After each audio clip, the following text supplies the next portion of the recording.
The head trafficker down here has a piece of property he wants to develop into a child brothel, sex resort. He needs a few $1 million to build it out, and you can negotiate that. I can't teach my Navy SEALs how to negotiate that deal.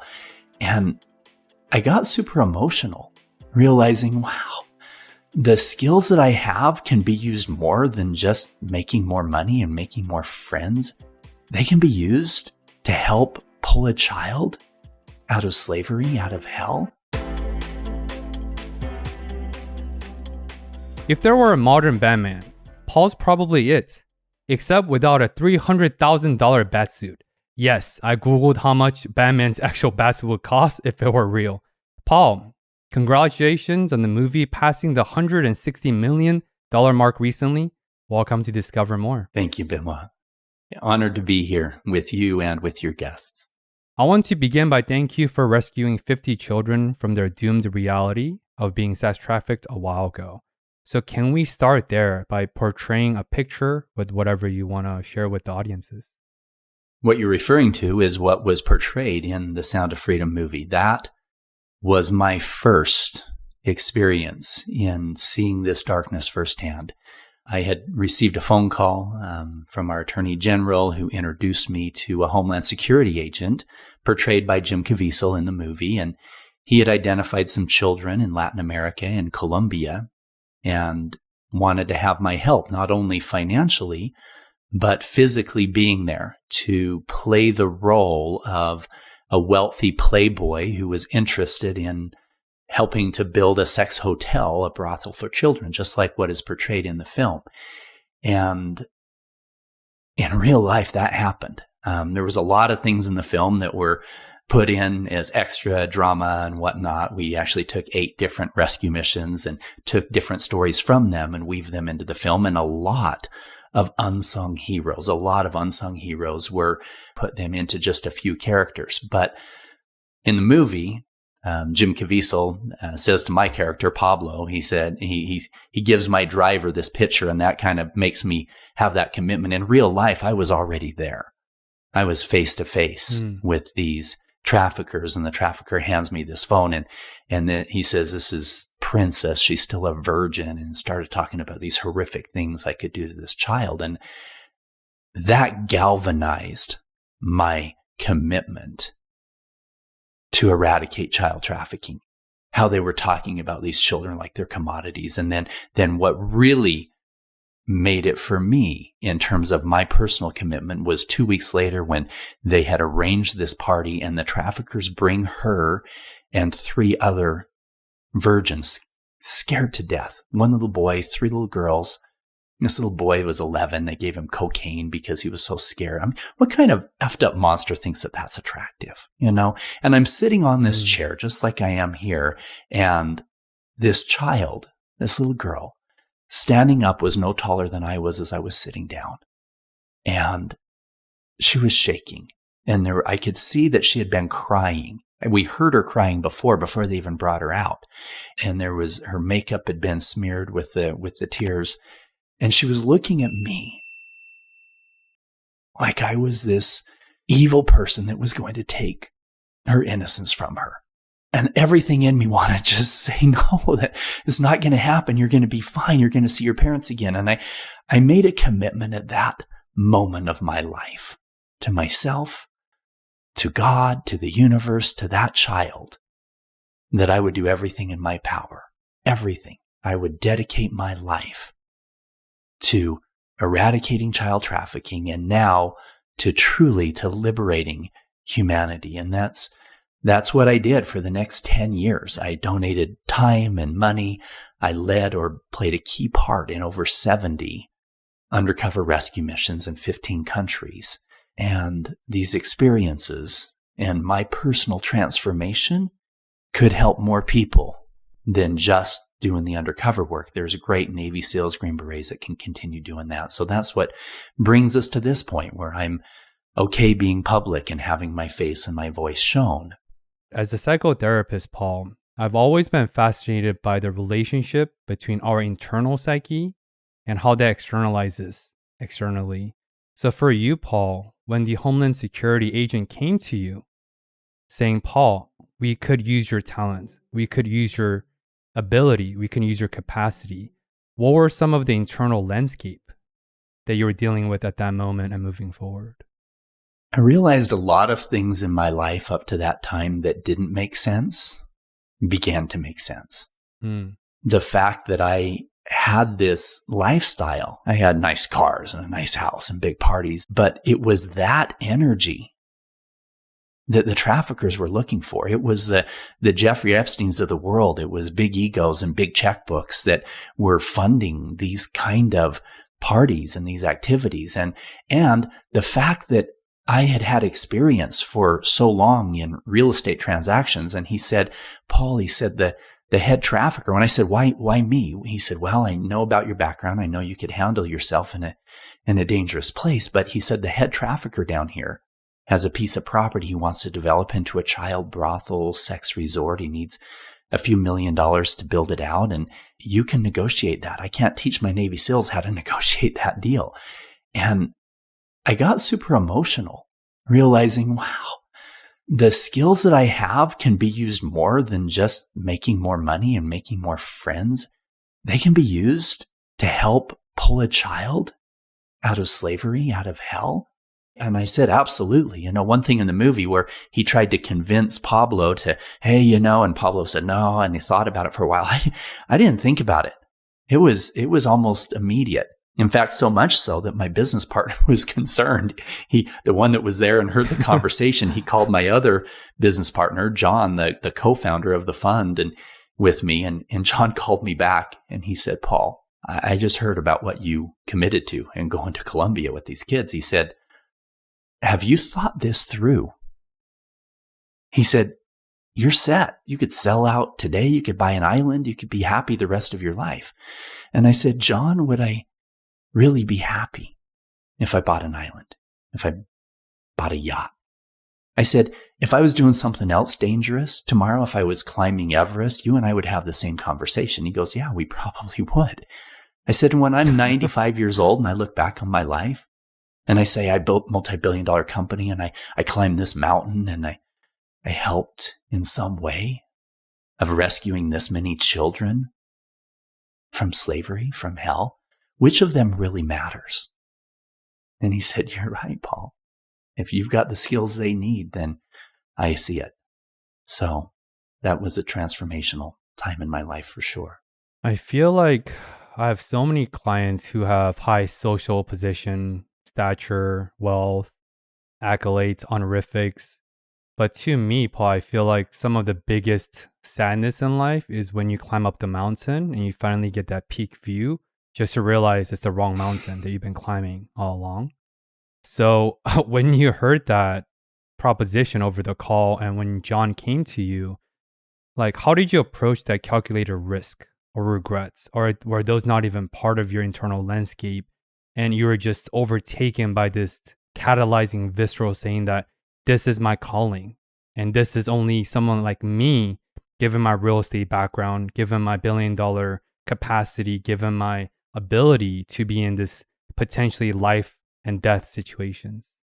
I've done stupid things before that put my life in danger, but they didn't have the meaning. Riding that motorcycle on that cliff, that was not smart. Whatever. There was a lot of things I look back on that I thought, well, I must have had some divine intervention that I'm still alive today. And this was different. I knew there was risk. Now, I didn't know how much risk until I was actually there. On the surface, I thought, oh, this sounds cool. I'll go to Colombia, whatever else. The first day I got to Colombia, the very first, 2 days later, because he said, can you be in Colombia in 2 days? There was no time to prepare. And he wanted me to come down as this wealthy potential buyer. So I already had a really nice custom suit. I already had a Gucci bag. I already had my $50,000 watch because I was at a conference. I was raising money for the fund. I was connecting with these billionaire guys there, right? And so I already had this stuff. I'm like, oh, I can just pack a bag and fly straight there from here. I was in Atlanta, Georgia. And so I landed in Bogota and there was a transfer of the plane that got delayed. I had to grab a taxi. Now I am dressed like a target. right? And at the time, you could pay somebody $25 to kill somebody. So your life is really worth $25 in Bogota. So if I look like I was worth more than $25, for sure I was, and I had $500 cufflinks on, right? And I get in this taxi, I tell him, take me to the Marriott. He passes the Marriott. I'm like, right there. He passes the next exit. I'm like, Marriott, aquí, you know, and he pulls off into this really dark neighborhood. And there's this hotel, and there's prostitutes, and there's drug dealers, and there's these big thugs that are up against the wall. And he says, hotel, and having me get out. I knew I would get mugged. I would get beat up for sure if I got out of that taxi. I thought maybe John was right. You know, have you thought through this? So, you know, I was able to get out of that situation. I had this actual badge that I was given by I was an honorary colonel for the Unified Police Department. I pulled out this honorary colonel badge, and I'm like, Policia Marriott ahora, you know, take me to the Marriott now. And he's like, oh, takes me. But, you know, and even getting into when we got into Cartagena, and I'm picked up at the airport by 2 former Navy SEALs and put into a bulletproof car. I'm like, okay, maybe this is sketch here. So, you know, looking through it, when I accepted that call, I don't think I realized how dangerous it was. If I did, I probably wouldn't have gone. But I was already there, and then I see these traffickers, and then they show me the picture of this child. And it was that moment that the fear went away. I thought, you know what, if there is a God in the universe, he's not okay with that 11-year-old being sold. And I believe I have a lot more protection here than all the other things that I've done that put my life in danger. That is crazy. It's almost like, oh, Paul, you felt good to accept this call. Let me give you some rude awakening divinely on day one, the moment you land.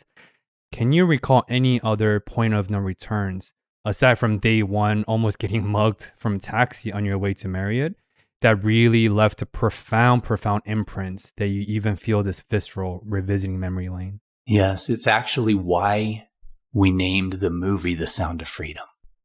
Is at the day of the sting operation, these traffickers had brought 54 children.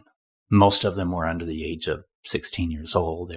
Many of them were taken from other countries, and we had put them in a separate portion of the house. We were outside negotiating at this table. We had these undercover cameras that the traffickers were, you know, sharing where they got the kids, etc. And then there was some really, really tense situations where we had to delay because the agents hadn't showed up. But once they did, and they arrested all of us, and then some members of the Child Protective Services team, a bunch of women were in there with the children, and realized that half an hour before I had heard crying.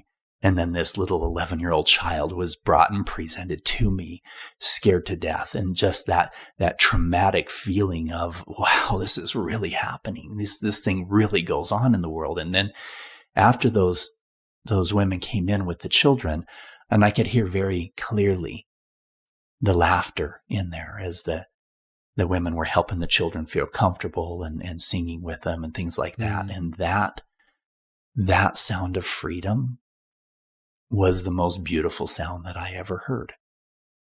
And I started crying. It was so emotionally powerful to me to hear that sound in comparison to the crying before. And I turned to this operator that was with me, and I said, Scott, and Sean was in there as well, the Attorney General. And I said, I've spent my whole life my whole adult career making rich people richer, including myself. I want to make a difference. And I was going to buy a Lamborghini. I had a Lamborghini Aventador. I had the pictures of it. It was a convertible white one. I had all the plans set up of this one that I was going to buy that spring. And I said, you know what? I'm not going to buy it. I'm going to take the money that I was going to put into that, and I want to donate it right now. What do you guys need? And Sean said, Paul, unfortunately, the majority of demand for this horrific act, these parties like this in second and third world countries, comes from wealthy, well-spoken, well-dressed businessmen who look and act and talk just like you.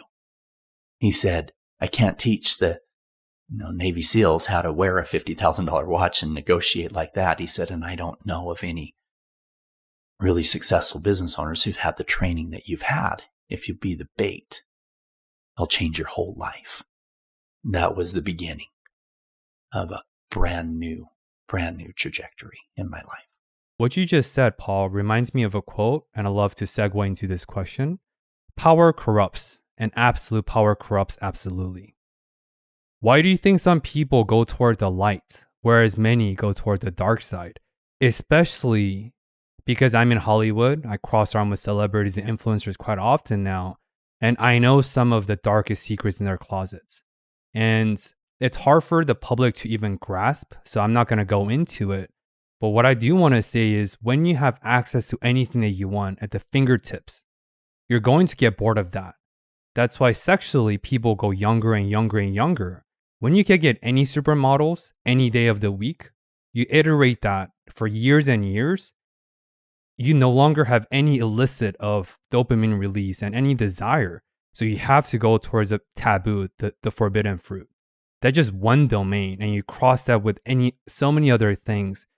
It just I feel like billionaires and celebrities at a certain stature, they're not really humans because they're so far removed from the regular experiences, and the public just cannot even fathom some of their realities. And it's crazy stuff. But anyway, going back to the thing, why do you think some people go toward the light like yourself, whereas Jeffrey Epstein and so many other people of his kind go towards the dark side? You're 100% right. I've seen it so many times where power corrupts and absolute power corrupts absolutely.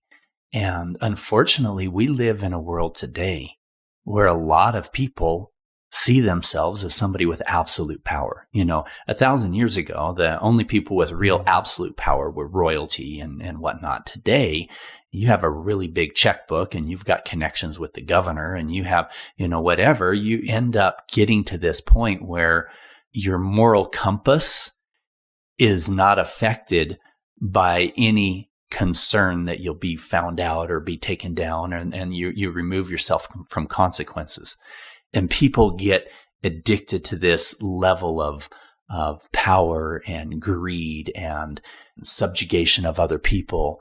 Anytime you get to a point where you look at another human being as anything less than an equal, anything less than divine, anything less than is just as good as you. And whether it's because that person doesn't have the same financial ability as me, or that person isn't the same gender as me, or that person doesn't have the same skin color as me, any of those things. When somebody starts going down that road, and this is why pornography is damning as well, is because when you take a woman from that divine feminine to an object and you start objectifying and you start imagining yourself and being able to go, control and fuck anybody you want, whatever it is, you're going down this space of expansion of this arrogance and this ego and this belief that people are below you in some way.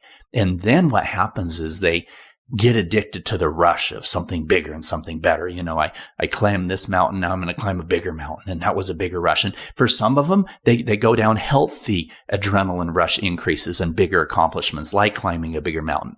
But other ones, they go down unhealthy roads like, okay, I'm going to destroy that person's life by, taking away their job and their relationships, whatever else. And then I'm going to destroy that person's life by, creating some trauma in their life as a child or whatever, or a rape situation. And then I'm going to even destroy more. And it's this robbing of energy that is insatiable because they're not creating healthy creation of energy within themselves. And I've seen it a lot. And that's the reason why I was the perfect pick to play that role for the first few years of being that wealthy well-spoken businessman who wants to flaunt his money around. And then I set up a full fake Facebook page profile, and it worked out really well because I had pictures of me with Lamborghinis and Ferraris and jets and yachts and whatever. And these undercover guys would go and show this to the traffickers, and they would go, yeah, that's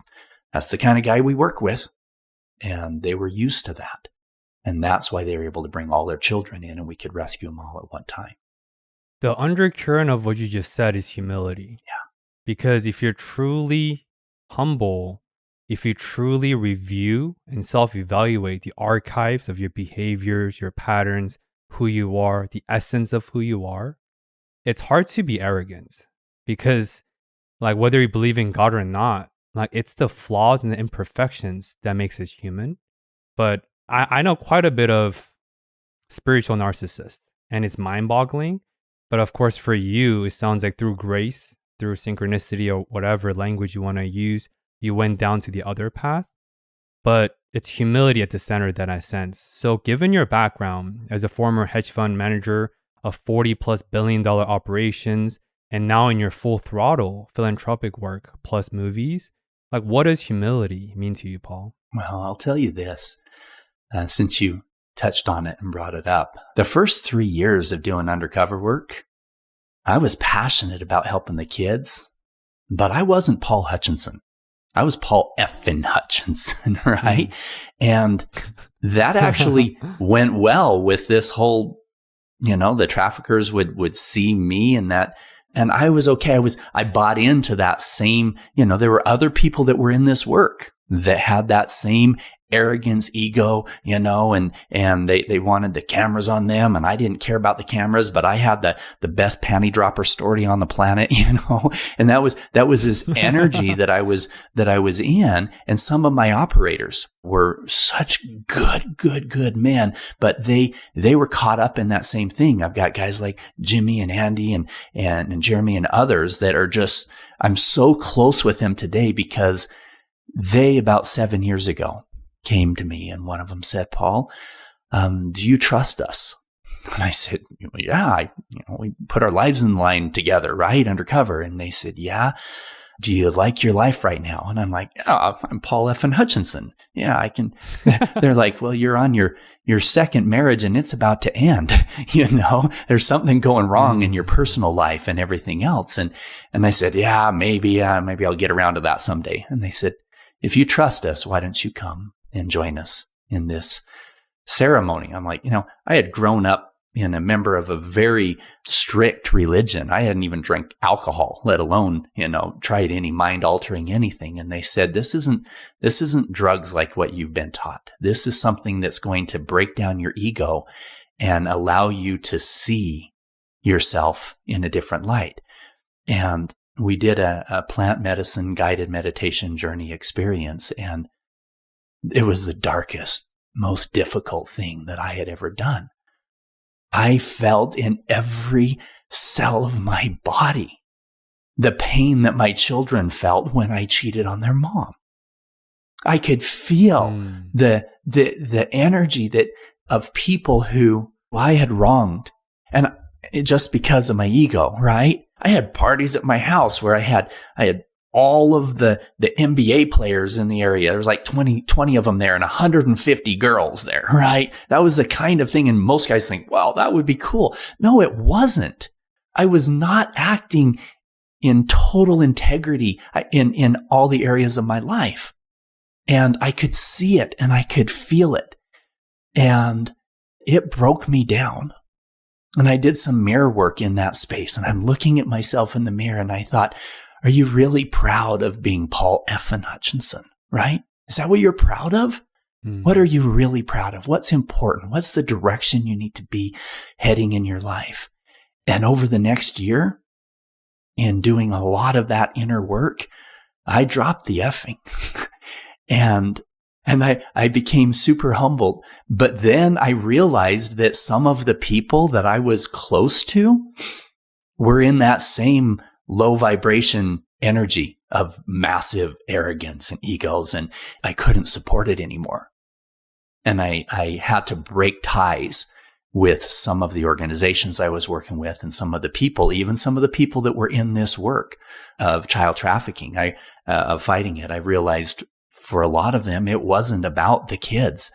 It was about that same ego that I was tied up in. And from there on, every mission meant so much more because it truly was about the kids. We didn't bring cameras to the missions that I did over the last 5 years, not one, because it wasn't about the cameras. It was about the kids.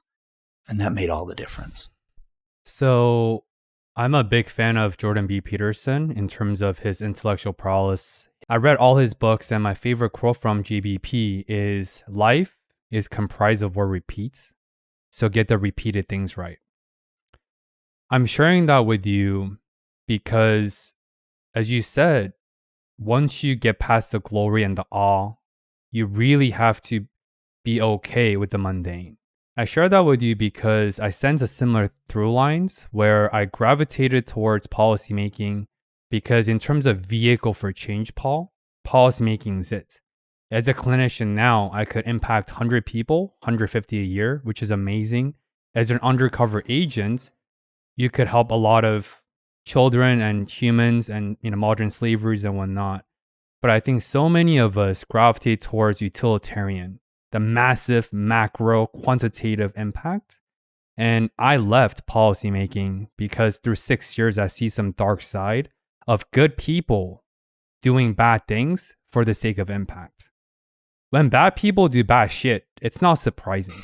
But when good people like you and I enter the field for the good reason, and they are doing good work objectively, but the path they take is questionable at best. So I had to draw that line 3 years ago and I pivoted out. I think micro impact matters, and I think how we get to that end goal also matters. I realized that just doing the undercover, it was making a big difference in the lives of each one of those children. I do like looking at the big picture, but for me, I never had, and I still don't have any interest in being public, having my face out there. I've said my whole life, I'd rather be rich than popular. Because, and I'd rather be rich and not popular, because then I didn't envy the celebrities that had to hide under a hat everywhere they went, I liked being able to walk into a store, buy whatever I wanted to, and have nobody know who I was. I was fine with that. There was no interest whatsoever in taking this road. And I fought this for a long time of having my face known and my voice out there.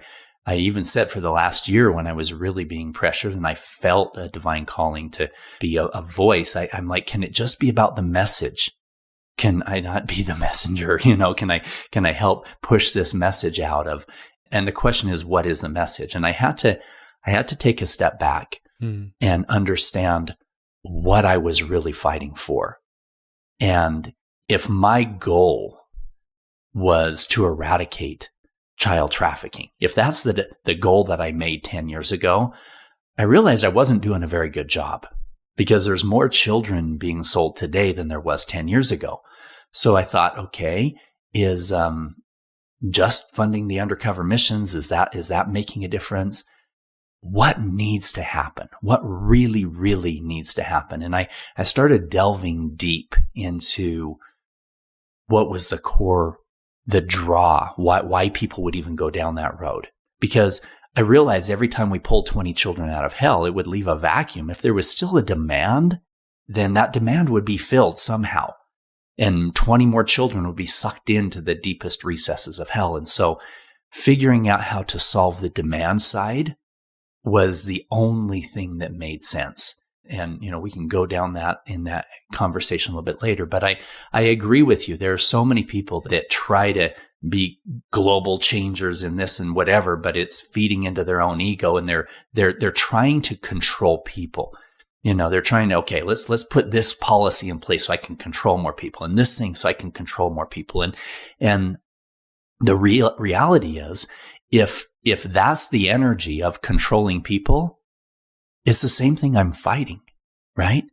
If I'm fighting trafficking, which is the sale of people, and I'm going to fight it with more control, it makes you want to take a step back and say, okay, do I fight control with control, or do I get down to the hearts and minds of people?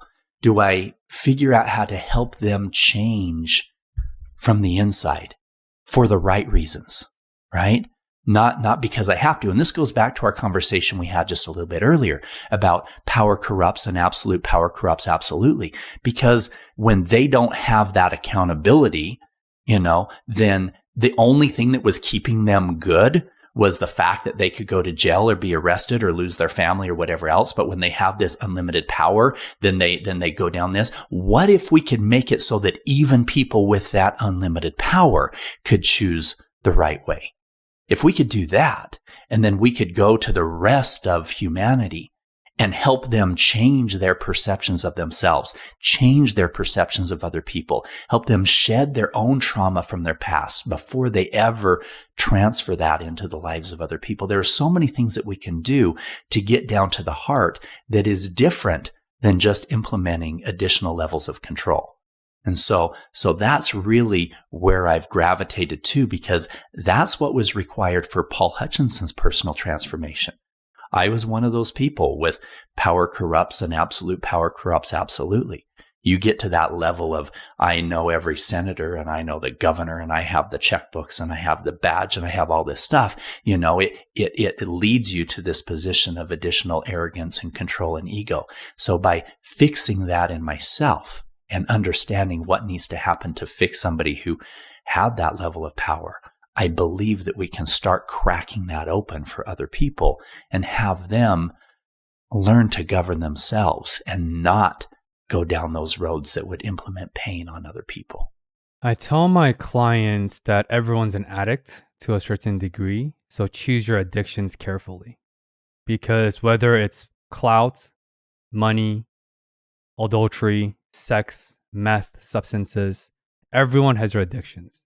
So if you don't choose your addictions will find you based on your circumstances, which is the undertone of what you're saying. And man, there's a lot there. My brain's going 14 different directions. So I think I'm going to go with some more macro, since we're talking about the micro versus the macro, in terms of the root cause of the demands within the vacuum that you alluded to. So the movie Sound of Freedom says the children's sex trafficking is now bigger than illegal arms trading, with over 200 million children being trafficked of. Is that true? And can you share other important statistics to give some more information and contextualization? Because context matters. Correction on a few of the details there. It's not child trafficking. It's human trafficking as a whole that is the fastest growing criminal enterprise in the world and has surpassed the arms trade and will soon surpass the drug trade. Estimates on human trafficking as a whole is somewhere in the vicinity of $150 billion a year industry, wherein it was more profitable last year than all the airlines of the world combined. So yes, it's a big problem. A portion of human trafficking is child trafficking. And a portion of child trafficking is child sex trafficking. That's why there's all kinds of numbers that are being thrown out. Everything from, is there 6 million children being sold? Is there 10 million children being sold? Well, what are they being sold for? Are we including organ harvesting and are they being, in drug work camps and stuff? Is it the sex trafficking? I will say this. The problem, if we dial it all down to just the sex trafficking alone, it's even a really tiny percentage of it, of child sex trafficking, that is what is portrayed in the movie Sound of Freedom. The majority of children that are being trafficked are not being kidnapped from an affluent neighborhood, being transported in a cargo container and taken to another country. That's very, very, very, very small percentage. The majority of these children are coming from broken homes, are coming from foster programs, or are runaways, are extremely poor families in second and third world countries who at sometimes will even sell their own children just to be able to feed the other ones that are there. This is very, very common. And so people come away from watching the movie and they say, well, what can I do? Do I fund a bunch of Navy SEALs to go be Rambo and go rescue the kids? No, the best thing that you can do, believe it or not, hug your children. And they're like, how's that going to fix it? No, that's going to fix it more than you can imagine. Because of the fact that, number one, those children that are pulled away and trafficked come from broken homes and foster programs and runaways, etc. But number two, there's a very high percentage, and it's estimated more than half of the children that are being trafficked and sold for sex sleep in their own bed at night. People are like, what? What do you mean? No, they're sold by their babysitter. They're sold by their uncle. They're sold by their own parents in many situations. And so to have a relationship with your children where they can come to you and say, hey, Dad, I feel uncomfortable when you make me hug Uncle Harry, or I feel uncomfortable when I'm at so-and-so's house because their brother hugs me weird and puts his hand low, or my babysitter is saying that I should trust her more than you guys, and she's showing me pornography videos and stuff. You need to have that relationship with your children so that those conversations can be easy to have with them. That's what we do to start stopping this demand. The other thing is to understand that there's a high percentage of the pedophiles and the people who are creating this trauma that have experienced trauma of their own. Now, understand this. Just because you were trafficked as a child, just because you were raped as a child, the majority of people, God bless them, they grow up to use that as a motivation to protect innocence, right? They're 2/3 of them never pass that trauma on. But 1 out of 3 people who have experienced that kind of abuse as a child, 1 out of every 3 become contact offenders themselves in either physical abuse or verbal abuse or in some cases, these cases, sexual abuse. And so if we come to it from a position of compassion, okay, now let me walk you through this. People ask me, Paul, how can you go face to face with somebody selling you a child and have them not see the anger and hatred for them in your eyes? And my answer surprises them and makes some people mad. It's because there's a part of me that has compassion for them. They're like, you can't have compassion. They're selling you a child. No, I will do everything in my power to ensure they never hurt a child again. We put them into a place that they can heal and the children don't get at that risk, put them behind bars. But what I wish more than anything is that I had a time machine and I could go back 5 years, 10 years, 20 years before they ever traumatized a child like that and figure out what was going on in their life, what kind of pain they were holding on to, what bad things happened to them and what bad decisions they made to get them to the point where they thought that it was okay to sell me a child. And now, we don't have a time machine, but what we do have is hundreds of millions of people on earth today, teenagers, young adults, who have experienced that kind of trauma, that don't get the help that they need, that eventually going down a dark road will end up passing that trauma on. What if we could help them? What if we could give the help to anybody who's holding on to addictions that are driving them to, pornography addictions, that they need something harder to have that same fix. And for some of them, harder is a little bit, more grotesque, or rape videos, or maybe a little bit younger. And pretty soon they're fantasizing about things they wouldn't have thought was attractive 5 years ago. What if we could catch them in that addictive cycle before they're even viewing child pornography? If we could help them at that point, we'll literally save millions of children before they're ever traumatized in the first place. I love the compassionate goggles and the underlying grace. And I also love the nuances that you're speaking of. My clients currently are core mandated. I'm a forensic clinician currently in downtown LA. And a lot of people, I don't share what I do because people just can't fathom, since a lot of them have auditory hallucinations, schizophrenia, substance use, co-occurring morbidities, and so on. But what I will say in public on the show is, if you have heard and witnessed some of their stories that they share with me in my sessions, you're like, oh, that makes sense. Of course you committed crimes and went to jail because you're raped at age 6 and so on. Like 14 different circumstances. And it is true, like your statistics are accurate. And most RSO, registered sex offenders, they commit with their families, nieces, nephews, their cousins. And most sex offenders happen from home. from families, from people that you are aware of and familiar with. So I love your advice and feedback about hug your children more. Because when you can establish safety, everything, including vulnerability, is possible. But you have to establish safety first. And there's so much what you said, but I do want to go into this change to dovetail everything we just talked about, Paul. So I often tell my clients that change is from within. Nobody can change other people, no matter how well-intended they are. You make a reference in your recent interview on adaptive leaders about change and free will in your part 2. Any thoughts there? Because for you, change also happened from within. And in terms of breaking this intergenerational trauma loop that we've been alluding to this whole time, I believe that change must be the center of the conversation. At the same time, change can only happen from within. Change is inevitable. It is the one thing that we can't control. Change is always going to happen. And the goal is asking yourself what that new version of me or that new version of my life looks like, and steering that. And so many people fear change. They're like, "Oh no, I'm so stuck. I'm happy where I am. I'm happy." Things are going to change whether you like it or not. And if you are in a destructive pattern in your life, if you are doing things that are out of integrity, the one thing that we also can't avoid is consequences. And those consequences don't have to happen because of, some additional levels of law. This is a law of the universe, wherein there is always a reaction to your action.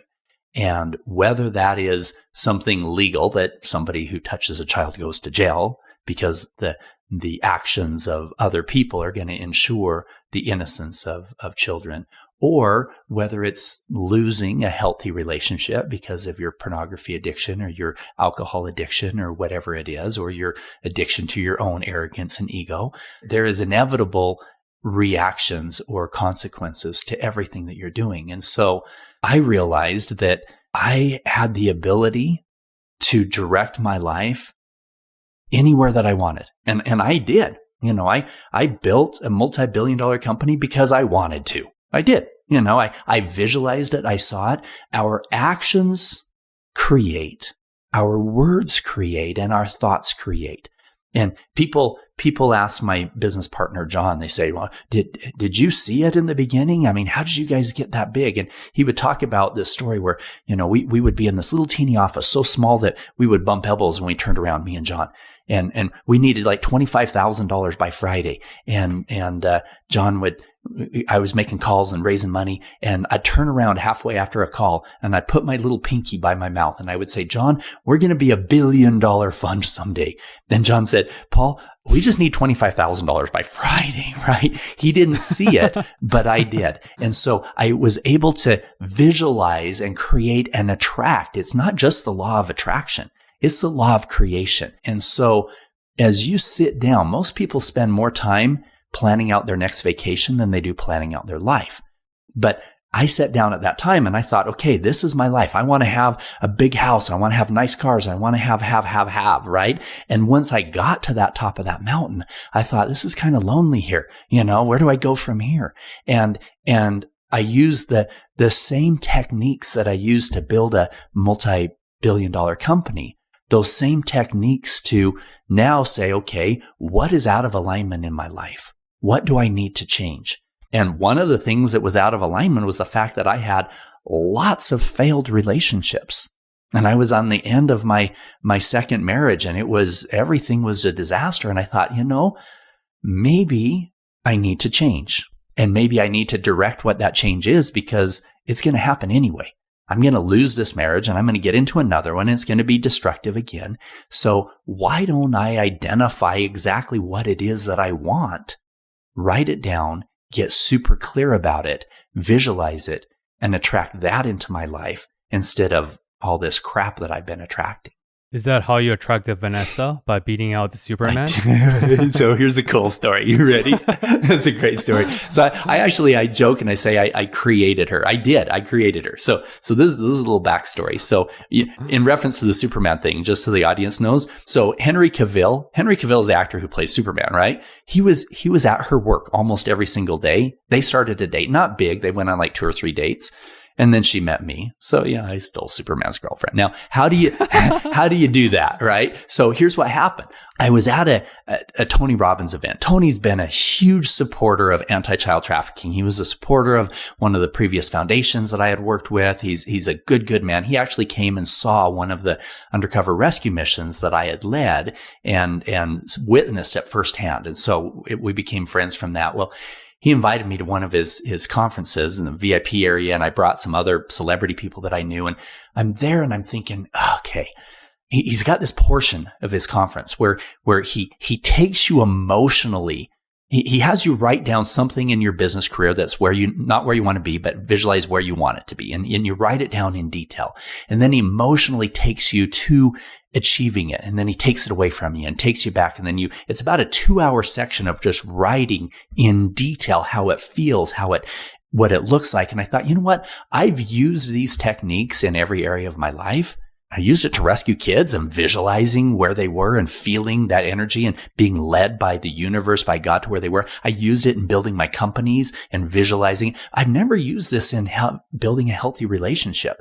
And so I wrote down in detail, pages and pages and pages of this is how the woman in my life shows up for me. And this is how I show up for her. And this is how she treats my kids. And this is how, detail on everything, pages and pages and pages. And less than 2 months later, I was in Haiti, unfortunately at a funeral for one of my undercover operators. But I was there in Haiti at his funeral, and there's Vanessa. Vanessa, she was a famous actress from Colombia. She did all the TV series and stuff. I thought, holy crap. I've never seen a girl like that in Haiti, right? Now, and meeting a beautiful Colombian actress is kind of cool, but when she's donating her time at an orphanage in Haiti, that's really cool. And everything I wrote on my list, everything, pages and pages, was her. I tell her, I created you. Here it is. Let me show you, And, but yeah, I beat out Superman for my new wife. We just got married a couple months ago. We've been dating for a little over 5 years. So it's been a beautiful, and here's the thing. Paul F. Hutchinson wouldn't have qualified for a relationship with her. He wouldn't have. She would have called him on his bullshit. She would have said, you know what, your arrogance and your ego just doesn't work in my life. But I had done enough of the work by then that I was able to now qualify for a healthy relationship that was fulfilling in every way. Congratulations on your marriage. Mine is in about next year in May. Congratulations. So, congratulations. Yeah, thank you. And I don't know if you noticed, but that's why I called you the modern Batman. That was a reference to the Superman. So I like playing these little subtle games. It was funny. So a little side note on that, I had a guy come to put a camera system at the house, and I was going to get like a little, 4 cameras, couple in the front, couple in the back. And he said, Paul, because he knew about my background with the rescue missions and stuff. He said, I'm not going to try to upsell you in any way just to upsell you. He said, but you're the closest thing to Batman of anybody I've ever met. He said, you have the cars, you have the lifestyle, and you go undercover and beat out bad guys and whatever. He said, so he upgraded me to, I think we had, and it was in the last house, we had 24 cameras outside, a total of 36 cameras everywhere, hidden ones and everything else, and a really robust system of this high intelligence AI system that would detect whether if somebody was walking up to the door with malintent or just normal. It was super cool. So I don't have the Batmobile or the suit, but I have the camera system. Yet. You don't have I'm them telling yet. you what, if that suit's only like 300 grand, that sounds pretty dope. That could be the next movie. Sound of Batmobile. So, of course, a little bit jokes aside, I do want to contextualize a bit more as a social scientist, where law of attractions, law of creation, natural laws, of course, actions and reactions, that's thermodynamics, which is natural law. Law of attraction gets a bad rap. For humans, when you're priming yourself, because that's what it's called, priming, that's the term that Tony Robbins uses as well. When you prime yourself with visceral visualizations through cues, memories, senses, writing, visualizations, whatever it may be, through the intensity of that over time, if you iterate it through consistency, your brains cannot actually distinguish the difference between visualized reality and experienced reality, which becomes memories. So yes, law of attraction gets a bad rap because there's so many TikTok gurus who read 4 pages and created contents, but the science does support visualization if you do it properly, and if it is a visual representations, then over time you become less desperate, you become more congruent and aligned with whatever you're visualizing, because that feels the same thing psychophysiologically as memory does.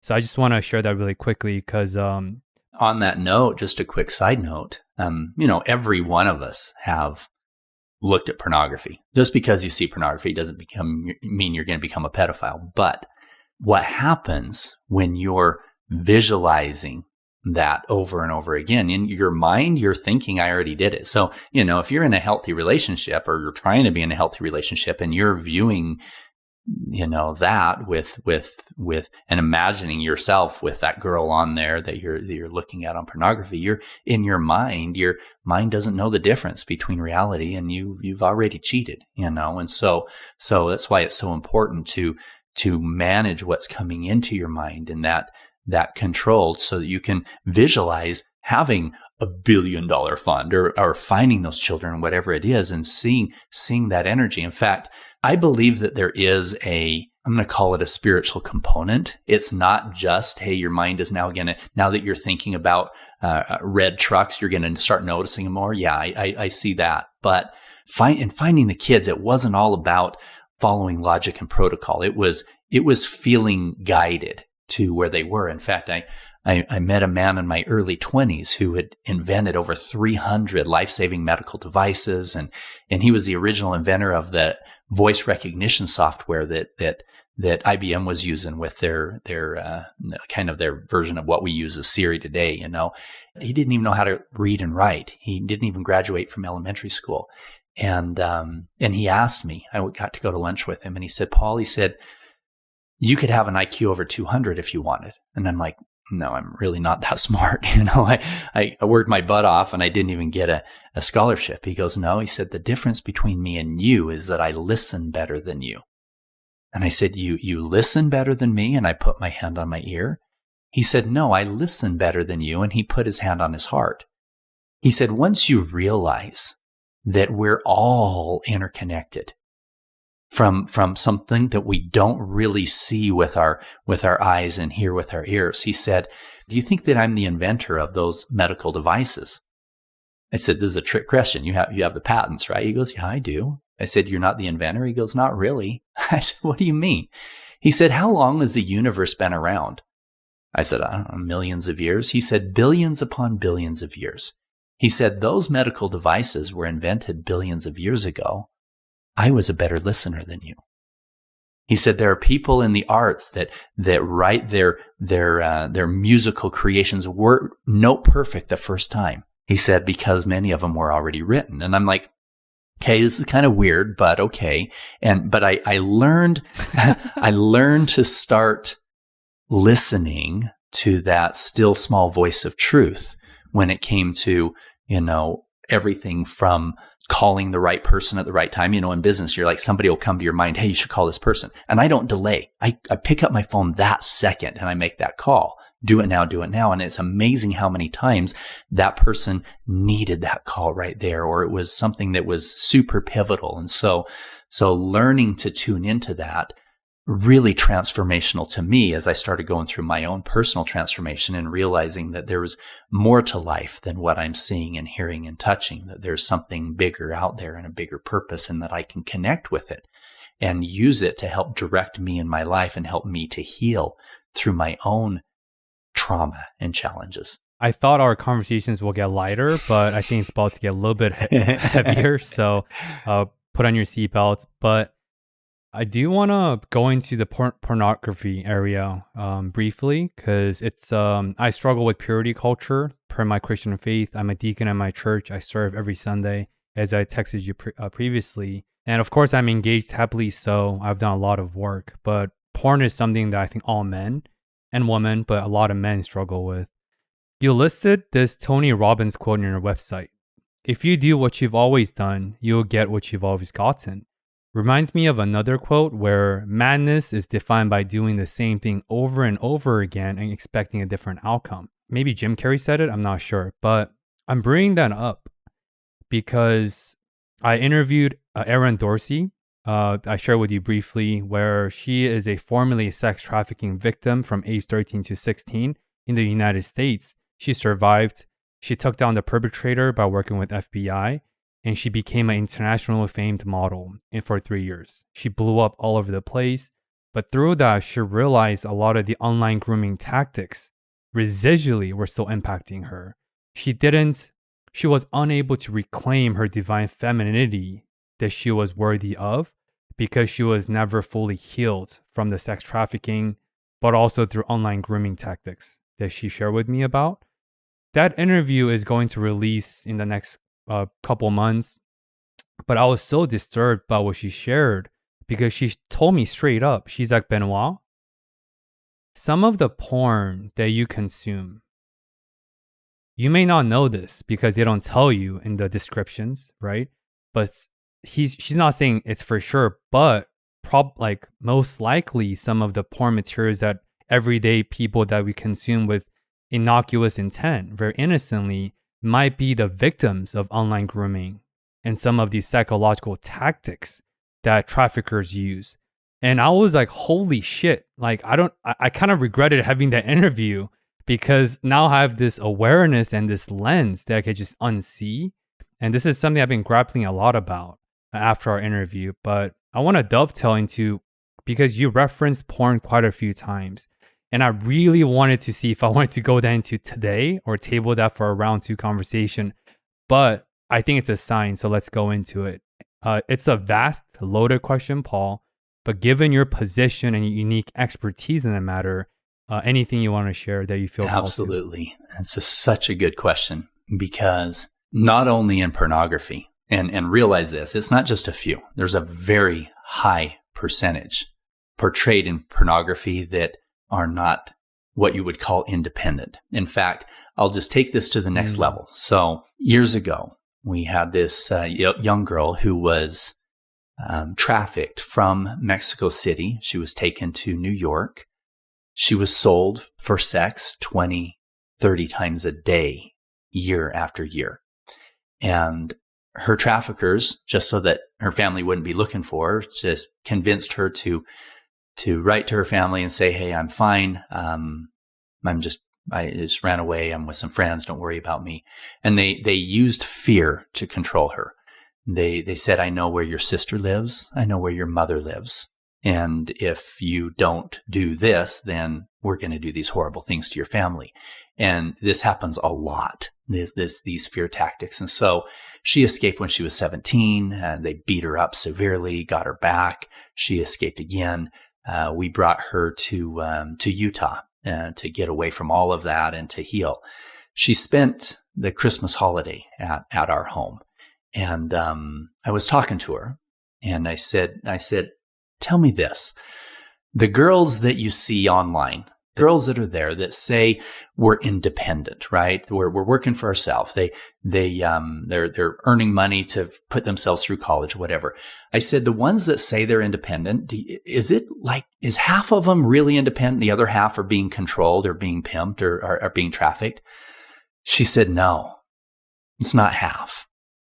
She said, well over 90% of the women that you see, that these Johns will go on and think, hey, you know what, this is an adult making a decision with an adult, so this is fine. We're not hurting anybody here. She said over 90% of them are being trafficked. She said they're being controlled. They're being controlled through fear. They're being told that if they don't say these certain things, they'll get beat up. And I have seen it over and over again. We just finished up some rescue missions in Ecuador this last year. While I was still doing undercover, there was this little girl who had a horrible situation. You know, her mom died when she was 8. Her dad was a raging alcoholic. She was sent to live with her uncle by 10. He was raping her, and she told the family, and the family didn't believe her. The traffickers started grooming her at 13 years old. They convinced her to go to Peru. Once she got there, they took away her phone and her passport and bought her sexy clothes and said, here's what you're going to do. And if you don't bring in $1,000 a day, you get beat up. And she got beat up. And then multiple times. Finally, it was so bad that she ended up in the hospital. That's when authorities were called. We came in, we found out about the ring. We took down the entire ring, rescued about 20 plus kids as part of that. But the reality is, she again tells us every one of these girls are saying, this is what's happening. They're being controlled. They're being controlled by fear. And they say every time, yep, I'm independent. And a lot of the ones in pornography, the same thing. They're being controlled. They're being trafficked. So if you're sitting here listening to this thinking, oh, you know what? It's a victimless crime. I'm in the privacy of my own office. I'm looking at pornography. I'm not hurting anybody. It's not a victimless crime. Those girls are victims. And you don't understand what's happening to the psyche. You don't understand what's happening when you start objectifying another human being, when you start visualizing yourself cheating on your wife with that pornography. All of that stuff is things that you need to take a step back and say, okay, this is motivation for me to kick this habit, to kick this addiction. Because I can see that it's getting harder. It started out with me just looking at Sports Illustrated swimsuit models, and then it went to softcore, and then it went to hardcore. Then, if you've already graduated, you're already going that direction. Where does it end, right? When is it finally enough for your brain? Because it's already gotten harder and harder in terms of hardcore porn, right? And so understanding that everybody who is looking at porn walked down that path. They didn't start out with watching rape videos. They started out with something a lot softer, right? And so we have to understand and recognize that in ourselves, and recognize the fact that there's a very high chance that those are victims, and you're contributing to that darkness in the world. Wow. Yeah. So we got heavy right here on episode 1. We definitely went into the tready waters, but just to nothing added on my end, but just to light up the mood a little bit, even as a psychotherapist who's used to these stories, I'm a big fan of stand-up comedies. Theo Vaughn, he recently quit watching porn. I don't know if it lasted, but he quit, and he made a joke on a podcast where he talks about, I had to quit watching porn because one day I caught myself watching grandma porn. And he's like, what the fuck is happening with me? He's like, how did I get here? But it's funny. And you're like, bestiality and just like watching grandmas. Like, what? Like, what happened to me? But psychologically, it's dopamine regulation. Like your brains are about 3 million years old, give or take. You could be the most self-aware, cultivated practices guru, 70 years old max. 70 has no chance against 3 million evolutionarily primed brain that optimizes pleasure. So I think what you said is really, really important because yes, awareness is important, but more importantly, awareness without action actually becomes a burden. I think that's what we face in 2023. There's so many podcasts. Everyone and the mothers of a podcast now. Everyone's a self-proclaimed gurus. And there's so many motivations. I call it motivation porn. They're cool and they help temporarily on a short-term level. But if you have this heightened awareness because of this massive information and misinformation era we live in, but if you're not doing anything about it, that actually becomes dissonance and incongruence internally. And that's going to come back and bite you tenfold. And at that point, it's not too late per se, but it's easier to adhere to what Paul said. What you're saying is, if you're knowing some of these tendencies, myself included, I'm not watching grandma porns by any means, but like that tendency is ubiquitous for anything that you do, right? If you started off as roller coasters, you go bungee jumping, and then you go skydiving, the list goes on. If you're aware of your tendency and you see the pathway before you, we have to act now. And I just wanted to put that on a messenger board. Find something good to be addicted to. There's plenty of healthy things. Get addicted to the feeling of charity work. I served on the Make-A-Wish board of directors for 7 years. I was addicted to that feeling of seeing a child get their wish when they're struggling with a life-threatening illness. I loved that. I loved that. You know, we have some friends. My wife goes out with some of her friends and goes and helps to feed the homeless, you know, to dish it out and whatnot. And it's a rush. It's a beautiful thing to get addicted to doing good and making a difference in the world. Those are super positive. And I ask myself, why is it so easy for people to get addicted to destructive behaviors? Can't they get addicted to love and peace and charity work? And there's a degree of energy and excitement that comes from stepping out of line or doing something illegal or whatever else. But you can get that same rush, that same energy with super healthy activities with your family, learning how to wakeboard behind your boat, or, you know, there's so many beautiful things that you can do that are building relationships, building your character, and healthy in terms of that dopamine rush. Oh, this is awesome. I love this conversation because likewise, like we talked about, because your brain is 3 million years old, at least you're not going to beat it. Like beating it is not the point because you don't have a chance. So if you cannot beat the game, but you can tweak the game by adhering your brain to positive dopamine release, because to your brains, they're all the same. So I love what you said. And speaking of positive things, I started our podcast today by saying you're the modern Batman who beat out the Superman romantically with Vanessa, your newly wife. In 2016, you were knighted as Sir Paul Hutchinson, not Sir Paul effing Hutchinson, but Sir Paul Hutchinson by the Knight of the Templar. I don't know anything about the knighting, but I did look into the organizations and I know the religious affiliations historically. But yeah, what was that experience like? It was truly an honor. And, there's a lot of people out there that say, oh, that's kind of weird. You do secret combinations. I don't pledge my allegiance to anybody but God. I'll just start it out that way. I'm a non-denominational Christian, but I am very Christian. The order, I've actually been knighted twice. I was knighted a Knight of the Templar, and that's the oldest knighting organization. It goes back many, many, many years. And people think that the Templars started out in about 1200 AD. It's a commitment to good. It's an honor that says, I have dedicated my life for the purpose of protecting innocence, of upholding good and righteousness. And I have behind me this knight that is praying on his knees. That's really what it is to me, is that commitment to God. I was knighted a second time by Prince Lorenzo di Medici in Rome, and it's a different order, but again, it's that same commitment to God, commitment to good, commitment to using my armor and my sword in terms of my voice and my whatever to bring about light and truth and good and protection to the world.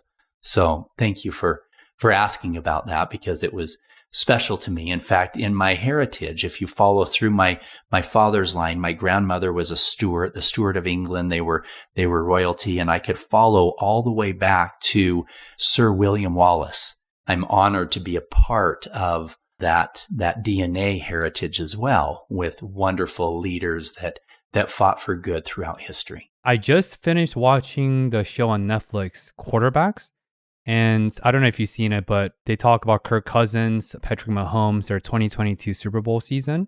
And I'm talking about Kirk Cousins because I've only known him by saying, you like that? That's the only thing I knew about him.